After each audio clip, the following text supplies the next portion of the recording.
नमस्कार दोस्तों, सब देखिए में आपका स्वागत है। चैनल को सब्सक्राइब कर लीजिए। अगर सूरज की तरह चमकना चाहते हो तो खुद को सूरज की तरह जलाना सीखो। यह वक्तव्य एक अपने आप में बहुत महत्वपूर्ण वक्तव्य है। भारत रत्न डॉक्टर एपीजे अब्दुल कलाम हमारे देश के प्रख्यात वैज्ञानिक हैं, जो भारत गणराज्य के राष्ट्रपति रह चुके हैं। उनका पूरा नाम अब्दुल पाकिज़ जैनुल आबदीन अब्दुल कलाम है। वे भारत के 11वें राष्ट्रपति रहे हैं। वे एक गैर राजनीतिक व्यक्ति रहे हैं, फिर भी विज्ञान की दुनिया में चमत्कारिक प्रदर्शन के कारण इतने लोकप्रिय रहे कि देश ने उन्हें सिर माथे पर उठा लिया तथा सर्वोच्च पद पर आसीन कर दिया। एक वैज्ञानिक का राष्ट्रपति पद पर पहुंचना पूरे जगत के लिए, पूरे विश्व के लिए प्रतिष्ठा की बात थी। कहते हैं कि जो व्यक्ति किसी क्षेत्र में विशेष सर्वश्रेष्ठ प्रदर्शन करता है, उसके लिए क्षेत्रों में सभी कुछ आसान और सहज हो जाता है। डॉक्टर कलाम इस बात को चरितार्थ करते हैं। भारत को अंतरिक्ष में पहुंचाने तथा मिसाइल क्षमता प्रदान करने का श्रेय डॉक्टर कलाम को जाता है। उनके द्वारा सफलतापूर्वक विकसित अग्नि और पृथ्वी जैसी बैलिस्टिक मिसाइलों ने राष्ट्र की सुरक्षा को मजबूती प्रदान की हैं। डॉक्टर कलाम अविवाहित नागरिक हैं और इनकी जीवन गाथा किसी रोचक उपन्यास के नायक की कहानी से कम नहीं है। चमत्कारिक प्रतिभा के धनी डॉक्टर कलाम का व्यक्तित्व इतना उन्नत है कि हम क्या ही कहें। वह सभी धर्म, जाति और संप्रदायों के व्यक्ति नजर आते हैं। वे ऐसे सर्वस्वीकार्य भारतीय हैं जो देश के सभी वर्गों के लिए एक आदर्श बन चुके हैं। वह ज्ञान की दुनिया से होकर देश का प्रथम नागरिक बनना कोई कपोल कल्पना नहीं है, बल्कि यह एक जीवित प्रणेता की सत्य कथा है। हम बात कर रहे हैं डॉक्टर एपीजे अब्दुल कलाम की। आज 15 अक्टूबर है, आज उनका जन्मदिन है। इतने महत्वपूर्ण व्यक्ति के बारे में कुछ भी कहना सरल नहीं है। वेशभूषा, बोलचाल के लहजे, अच्छे खासे सरकारी आवास को छोड़कर हॉस्टल का सादगीपूर्ण जीवन, ये बातें उनके संपर्क में आने वाले प्रत्येक व्यक्ति पर एक सम्मोहक प्रभाव छोड़ती है। डॉक्टर कलाम एक बहुआयामी व्यक्ति के धनी हैं। विज्ञान, प्रौद्योगिकी और देश के विकास और युवा मस्तिष्कों को प्रज्वलित करने में अपनी तल्लीनता के साथ साथ वे पर्यावरण की चिंता भी खूब करते हैं। साहित्य में रुचि रखते हैं, कविता लिखते हैं, बीड़ा बजाते हैं तथा अध्यात्म से बहुत गहरे जुड़े हुए हैं। डॉक्टर कलाम अपने काम के प्रति जबरदस्त दीवानगी थी। उनके लिए कोई भी समय नहीं होता है। वह अपना अधिकांश समय कार्यालय में बिताते और देर शाम तक विभिन्न कार्यक्रमों में डॉक्टर कलाम की सक्रियता तथा स्फूर्ति काबिले तारीफ थी। ऊर्जा का ऐसा प्रवाह केवल गहरी प्रतिबद्धता तथा समर्पण से ही आ सकता है। डॉक्टर कलाम खान पान में पूर्णतः शाकाहारी थे। मदिरापान से बिल्कुल परहेज करते थे। उनका निजी जीवन अनुकरणीय है। डॉक्टर कलाम की याददाश्त बहुत तेज थी। वे घटनाओं तथा बातों को याद रखते थे। डॉक्टर कलाम का बचपन के बारे में हम आज आपको बता रहे हैं। डॉक्टर कलाम का जन्म 15 अक्टूबर 1931 को तमिलनाडु के रामेश्वरम कस्बे में एक मध्यम वर्गीय तमिल परिवार में हुआ था। इनका पिता जैनुल आबदीन की कोई बहुत अच्छी औपचारिक शिक्षा नहीं हुई थी और न ही कोई बहुत धनी व्यक्ति थे। इसके बावजूद वे बुद्धिमान थे और उनमें उदारता की सच्ची भावना थी। इनकी माँ आसियम्मा उनके जीवन की आदर्श थीं। वे लोग अपने पुश्तैनी घर में रहते थे, जो कि 19वीं शताब्दी के मध्य बना था तथा रामेश्वरम के प्रसिद्ध शिव मंदिर से महज 10 मिनट की दूरी पर स्थित मस्जिद वाली गली में था। इनके पिताजी एक स्थानीय ठेकेदार के साथ मिलकर के लकड़ी की नौकाएं बनाने का काम करते थे, जो हिंदू तीर्थयात्रियों को रामेश्वरम से धनुषकोट ले जाती थी। डॉक्टर कलाम को अपने पिताजी से विरासत के रूप में ईमानदारी और आत्म अनुशासन तथा माँ से ईश्वर में विश्वास और करुणा का भाव मिला। डॉक्टर कलाम की प्रारंभिक शिक्षा रामेश्वरम के प्राइमरी स्कूल से प्राप्त की। उसके बाद आगे की स्कूल शिक्षा इन्होंने रामनाथपुरम के स्वार्ट्स हाई स्कूल से प्राप्त की। उनके शिक्षक अय्यादुरै सोलोमन कहा करते थे, जीवन में सफल होने और नतीजों को हासिल करने के लिए तुम्हें 3 प्रमुख बातों को समझना चाहिए: इच्छा, आस्था और आशा। इसलिए स्वार्ज हाई स्कूल से पढ़ाई पूरी करने के बाद वे सफलता हासिल करने के प्रति आत्मविश्वास से सराबोर छात्र थे। उन्होंने आगे पढ़ाई करने का फैसला लिया और उन दिनों इन्हें व्यावसायिक शिक्षा की संभावनाओं के बारे में जानकारी तो थी नहीं, इसलिए उन्होंने सन 1950 में इंटरमीडिएट की पढ़ाई के लिए तिरुचिरापल्ली के सेंट जोसेफ्स कॉलेज में बीएससी में दाखिला ले लिया। बीएससी पूरा करने के बाद इन्होंने यह महसूस किया कि भौतिक उनका बहुत प्रिय विषय नहीं है, इसलिए उन्होंने अपना सपना पूरा करने के लिए इंजीनियरिंग में जाना चाहिए था। फिर उन्होंने दक्षिण भारत में तकनीकी शिक्षा के लिए मशहूर एक विशेष संस्थान Madras institute of technology MIT में दाखिला ले लिया। MIT में उड़ान संबंधी मशीनों की विभिन्न कार्यप्रणाली को समझने के लिए नमूने तौर पर रखे गए 2 विमानों ने इन्हें काफ़ी आकर्षित किया। इन्होंने पहला साल पूरा करने के बाद वैमानिकी यानी एरोनॉटिकल इंजीनियरिंग को अपने विशेष विषय के रूप में चुना। स्नातक के बाद वो MIT से एक प्रशिक्षु के रूप में हिंदुस्तान एरोनॉटिक्स लिमिटेड बेंगलोर चले गए। वहाँ इन्होंने टीम के एक सदस्य के रूप में विमान के इंजनों के अनुरक्षण पर काम किया। यहाँ इन्होंने दोनों तरह के इंजनों, पिस्टन इंजन, टरबाइन इंजन पर काम किया। इसके साथ ही उन्होंने रेडियल इंजन और ड्रम ऑपरेशनों में भी प्रशिक्षण प्राप्त किया। वैज्ञानिक इंजीनियर करियर की शुरुआत जब वे HAL में से एक वैज्ञानिक इंजीनियर बनकर निकले तो इनके पास नौकरी के 2 बड़े अवसर थे। ये दोनों ही उनके वर्षों पुराने उड़ान के सपने को पूरा करने वाले थे। एक अवसर भारतीय वायुसेना का था और दूसरा रक्षा मंत्रालय के अधीन तकनीकी विकास एवं उत्पादन निदेशालय का था। उन्होंने दोनों जगहों पर साक्षात्कार दिया। वे रक्षा मंत्रालय के तकनीकी विकास एवं उत्पादन निदेशालय में चुन लिए गए। 1958 में उन्होंने 250 रुपये के मूल वेतन पर निदेशालय के तकनीकी केंद्र उड्डयन में वरिष्ठ वैज्ञानिक सहायक के पद पर कार्यभार संभाल लिया। निदेशालय में नौकरी के पहले साल के दौरान उन्होंने ऑफिस इंचार्ज R वरदराजन के मदद से एक अल्ट्रासोनिक लक्ष्यवेधी विमान का डिजाइन तैयार करने में सफलता हासिल कर लिया। विमानों के रखरखाव का अनुभव हासिल करने के लिए इन्होंने aircraft and apartment testing unit Kanpur भेजा गया। उस समय वहाँ MK-1 विमान के परीक्षण का काम चल रहा था। इसकी कार्यप्रणालियों के मूल्यांकन को पूरा करने के काम में इन्होंने भी विशेष हिस्सा लिया। वापस आने पर इन्हें बेंगलोर में स्थापित वैमानिकी विकास प्रतिष्ठान में भेज दिया गया। यहाँ ग्राउंड इक्विपमेंट मशीन के रूप में स्वदेशी होवरक्राफ्ट का डिजाइन तथा विकास करने के लिए एक टीम बनाई गई। वैज्ञानिक सहायक के स्तर पर इसमें 4 लोग शामिल थे, जिसका नेतृत्व करने का कार्यभार निदेशक डॉक्टर OP मोदीरत्तक ने डॉक्टर कलाम पर सौंपा। उड़ान में इंजीनियरिंग मॉडल शुरू करने के लिए इन्हें 3 साल का वक्त दिया गया। भगवान शिव के वाहन के प्रतीक के रूप में इस होवरक्राफ्ट को नंदी नाम दिया गया। डॉक्टर कलाम के जीवन में मील का पत्थर यह कालांतर मील का पत्थर साबित हुआ। कालांतर में इन्होंने Indian committee for space research की ओर से साक्षात्कार के लिए बुलाया गया। उनका साक्षात्कार अंतरिक्ष कार्यक्रम के जनक डॉक्टर विक्रम साराभाई खुद लिए। साक्षात्कार के बाद भारतीय अंतरिक्ष अनुसंधान समिति में रॉकेट इंजीनियर के पद पर उन्हें चुन लिया गया। भारतीय अंतरिक्ष अनुसंधान समिति में उनका काम Tata institute of fundamental research के कंप्यूटर केंद्र में काम शुरू किया।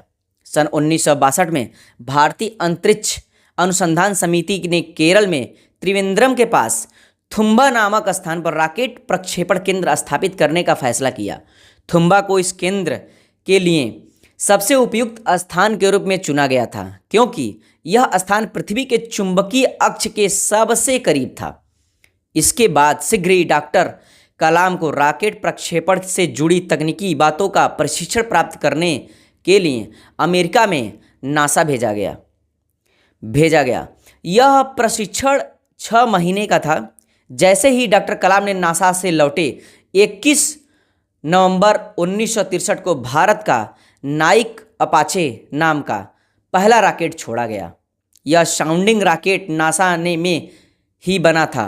डॉक्टर साराभाई ने राटो परियोजना के लिए डॉक्टर कलाम को प्रोजेक्ट लीडर नियुक्त किया और डॉक्टर कलाम ने विशेष वित्तीय शक्तियां हासिल की और प्रणाली विकसित की तथा 8 अक्टूबर 1972 को उत्तर प्रदेश में बरेली एयरफोर्स स्टेशन पर इस प्रणाली का सफलतापूर्वक परीक्षण किया गया।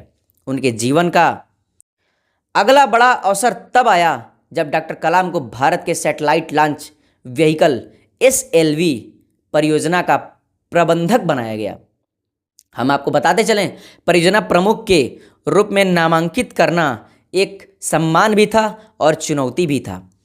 SLV-3 परियोजना का मुख्य उद्देश्य एक भरोसेमंद प्रमोशन यान विकसित करना था जो 40 किलोमीटर के एक उपग्रह को पृथ्वी से 40 किलोग्राम के एक उपग्रह को पृथ्वी से 400 किलोमीटर की ऊंचाई वाली कक्षा में स्थापित कर सके।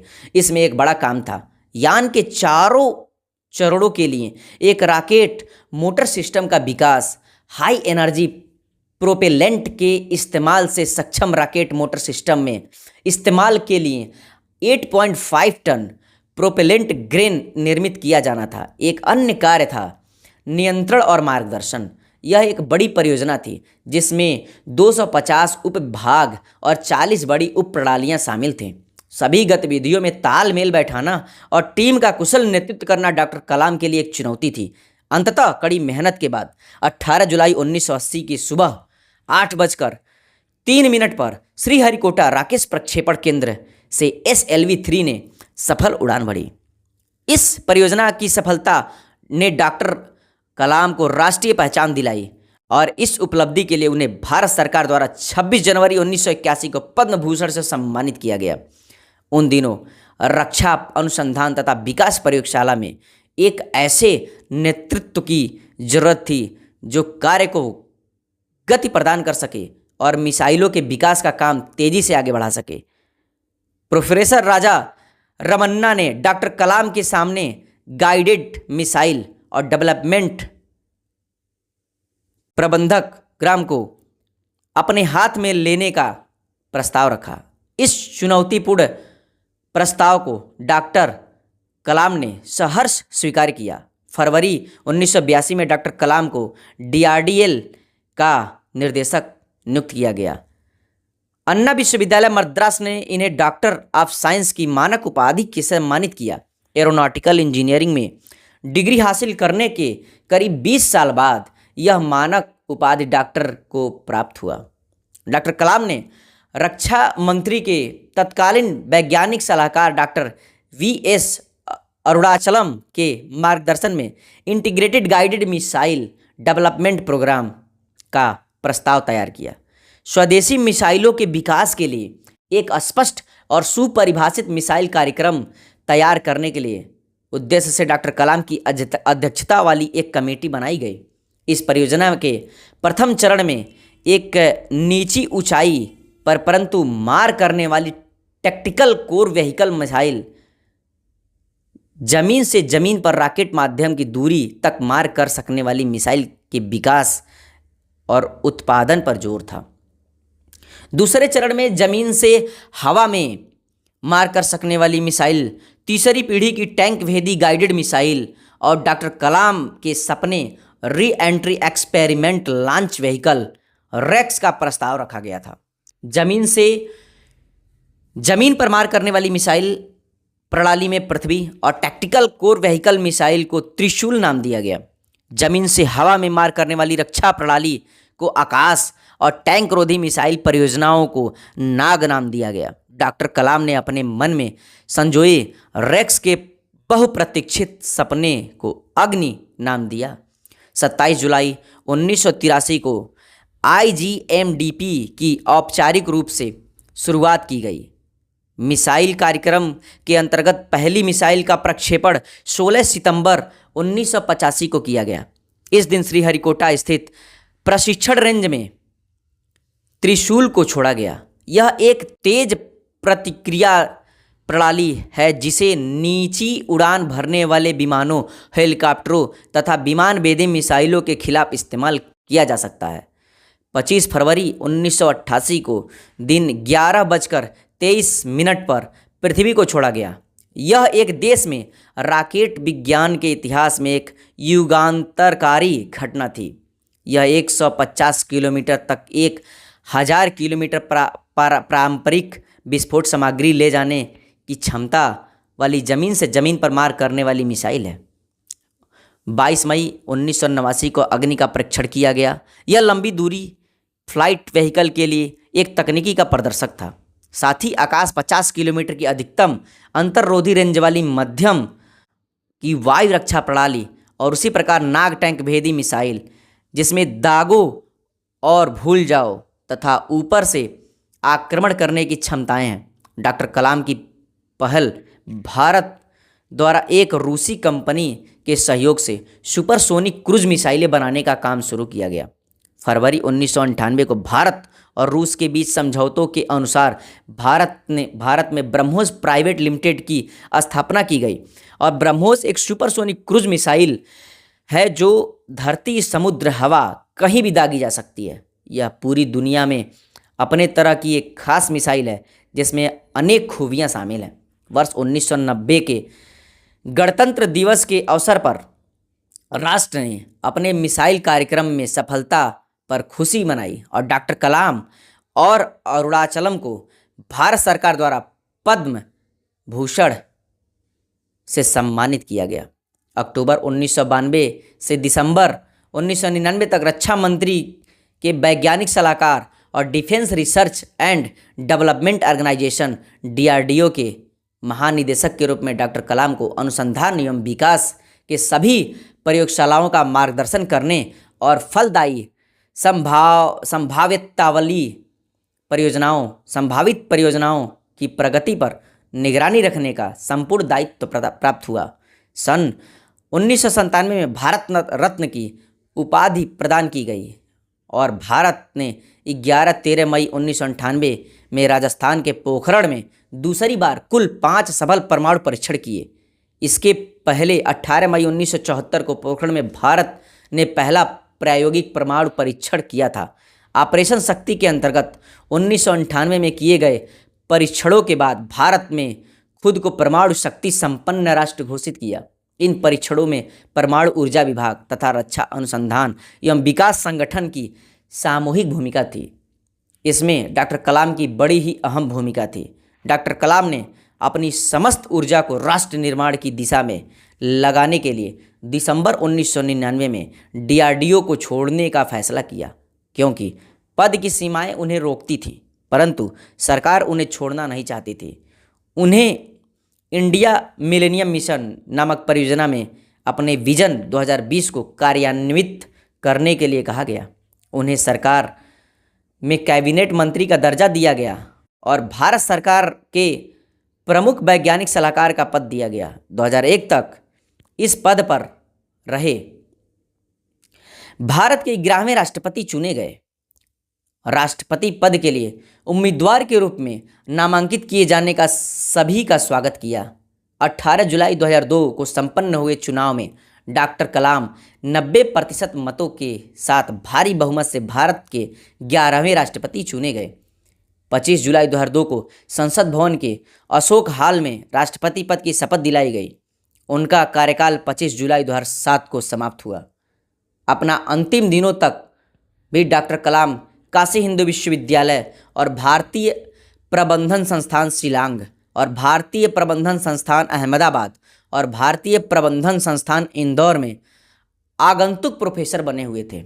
साथ ही भारतीय अंतरिक्ष विज्ञान एवं प्रौद्योगिकी संस्थान तिरुवनंतपुरम में कुलाधिपति तथा अन्ना विश्वविद्यालय चेन्नई में एयरो इंजीनियरिंग के प्राध्यापक के पद पर भी नियुक्त थे। सर्वधर्म सर्वधर्म समभाव के प्रतीक थे। डॉक्टर कलाम बातचीत में बड़े विनोद प्रिय स्वभाव के हैं। अपनी बात को बड़ी सफलता, सरलता और साफ गोई से प्रस्तुत करने वाले थे। प्रायः उनकी बातों में हास्य का पुट होता था, लेकिन बात बहुत सटीक तौर पर करते थे। डॉक्टर कलाम सभी मुद्दों को मानवीयता की कसौटी पर परखते थे। उनके लिए जाति, धर्म, वर्ग, समुदाय मायने नहीं रखता था। वे सर्वधर्म समभाव के प्रतीक थे। वह इंसान के जीवन को ऊंचा उठाना चाहते थे, उसे बेहतरीन बनाना चाहते थे, मानवतावाद को आगे बढ़ाना चाहते थे। उनका सिद्धांत ही मानव की रक्षा, मानव सभ्यता को आगे बढ़ाना था। भारत के राष्ट्रपति का सर्वोच्च पद संभालने के दिन घटित एक बात से उसे अच्छी तरह समझा जा सकता है कि उस दिन राष्ट्रपति भवन में एक प्रार्थना सभा आयोजित की गई थी, जिसमें रामेश्वरम मस्जिद के मौलवी, रामेश्वरम मंदिर के पुजारी, सेंट जोसेफ कॉलेज के फादर रेक्टर तथा अन्य लोग ने भाग लिया था। उनके बारे में जो पहला सबसे कम प्रचारित है वह उनकी उदारता और परोपकार की भावना। कलाम द्वारा रचित बहुत सारी पुस्तकें हैं जो आप पढ़ सकते हैं। इसमें से लोकप्रिय पुस्तकें वे किताबें कि रॉयल्टी का अधिकांश हिस्सा स्वयंसेवी संस्थानों को मदद करने में दे देते थे। मदर टेरेसा द्वारा स्थापित सिस्टर ऑफ चैरिटी उनमें से एक है। विज्ञान और प्रौद्योगिकी के क्षेत्र में उनके योगदान के लिए उन्हें कई पुरस्कार मिले। उनमें से कुछ पुरस्कारों के साथ नगद राशियां भी थीं। वह इन पुरस्कार राशियों को परोपकार के कार्यों में अलग अलग खर्च कर देते थे। जब जब देश के प्राकृतिक आपदाएं आई हैं, तब तक डॉक्टर कलाम की मानवीयता एवं करुणा निखर कर सामने आई है। वह अन्य मनुष्यों के कष्ट तथा पीड़ा के विचार पर मात्र दुखी हो जाते थे। वह प्रभावित लोगों को राहत पहुंचाने के लिए डीआरडीओ के नियंत्रण में मौजूद सभी संसाधनों को एकत्रित करते। जब वे रक्षा अनुसंधान तथा विकास संगठन में कार्यरत थे, तो उन्होंने हर राष्ट्रीय आपदा में विभाग की ओर से बढ़ चढ़कर हिस्सा लिया और राहत कोष में मदद की। डॉक्टर कलाम ने wings of fire, ignited minds जैसी कई सुप्रसिद्ध पुस्तकें लिखी हैं। डॉक्टर कलाम को अनेक सम्मान, पुरस्कार भी मिले हैं, जिनमें से शामिल हैं इंस्टीट्यूट ऑफ इंजीनियर्स का National Design Award, Aeronautical Society of India का doctor Biren Roy Space Award, Aeronautical Society of India का आर्यभट्ट पुरस्कार, विज्ञान के लिए जीएम मोदी पुरस्कार, राष्ट्रीय एकता के लिए इंदिरा गांधी पुरस्कार। पुरस्कार एवं सम्मान बहुत सारा मिले डॉक्टर कलाम को। डॉक्टर कलाम के 79वें जन्मदिन को संयुक्त राष्ट्र द्वारा विश्व विद्यार्थी दिवस के रूप में मनाया गया था। भारत सरकार द्वारा उन्हें 1981 में पद्म भूषण, 1990 में पद्म विभूषण का सम्मान प्रदान किया गया, जो उनके द्वारा इसरो और डीआरडीओ के कार्यों में उपलब्धि हासिल करने के लिए था। भारत सरकार के वैज्ञानिक सलाहकार के रूप में कार्य हेतु प्रदान किया गया था। 1997 में कलाम साहब को भारत का सर्वोच्च नागरिक सम्मान भारत रत्न दिया गया, जो उनके वैज्ञानिक अनुसंधानों और भारत में तकनीकी विकास में अभूतपूर्व योगदान हेतु दिया गया था। वर्ष 2005 में स्विट्जरलैंड की सरकार ने डॉक्टर कलाम को स्विट्जरलैंड आगमन के उपलक्ष्य में 26 मई को विज्ञान दिवस घोषित किया। नेशनल स्पेस सोसाइटी ने वर्ष 2013 में उन्हें अंतरिक्ष विज्ञान संबंधी परियोजनाओं के कुशल संचालन और प्रबंधन के लिए वान ब्राउन अवार्ड से पुरस्कृत किया।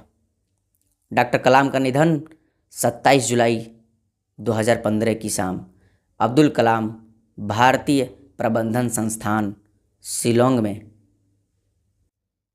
हो गया। रहने योग्य ग्रह पर एक व्याख्यान दे रहे थे, तब उन्हें जोरदार कार्डियक अरेस्ट, दिल का दौरा हुआ और वे बेहोश होकर गिर पड़े। लगभग 6:30 पर गंभीर हालत में इन्हें बेथान अस्पताल में आईसीयू में ले जाया गया और 2 घंटे के बाद इन्होंने अपना प्राण त्याग दिया। डॉक्टर कलाम हमारे बीच नहीं हैं, लेकिन हमारे दिलों में हमेशा जिंदा रहेंगे। उनके मोटिवेशनल वक्तव्य हमेशा याद रहेंगे कि सूर्य की तरह चमकना है तो सूर्य की तरह जलना सीखो। दोस्तों, अगर डॉक्टर कलाम पर हमारा ये वीडियो अच्छा लगा हो तो हमारे चैनल को सब्सक्राइब कर लें, नहीं अच्छा लगा हो तब भी कर लें यार, क्या चला जाएगा।